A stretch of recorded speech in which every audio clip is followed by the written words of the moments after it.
कंधमाल युवकों को पुरी रे अपहरण। खबर अनुसार कंधमाल जिला तुमुडीबंध ब्लॉक करुकुडुपा गाँव शिवरा दिगाल पुओ फिलिमन दिगाल नामक जड़े युवक पुरी जिलार कृष्ण प्रसाद थाना अंतर्गत खलामुह गाँव झांसी बेहेरा पिता मोहन बेहेरा को विवाह करथिले। विवाह पर दुहे खुशी रहुथिले।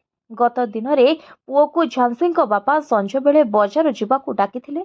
युवक जनक निज मोटरसाइकल झांसी बापा को नहीं बजार को जाउथिबा समय गाँ ठारू किछि दूर रे लाटिन जीवा बाहाना करी युवकों को छाड़ी जाइथिले। एही समय युवक निज स्त्री अर्थात झांसी फोन रे कथा हेउथिले। उक्त स्थान रे किछि अजଣା लोक आसी युवकों को टेकी नहीं जाइथिबा सूचना दैछन्ति झांसी। झीर बापा जाने शुणे किछि झील को कहि नथिबा सुना जाउछे। आ यार खबर पाई झांसी तुरंत निकट रे थिबा जोड़ापदर थाना को जाई घटना विषय कही लिखित अभियोग करथिले। तबे आज को घटनार 2 दिन अर्थात बहु समय बीती जाइथिले भी स्थानीय पुलिस पक्षरु किछि सूचना मिल पारिनी बोली युवकों परिवार पक्षरु सूचना मिलछि। Report Voice of Odisha.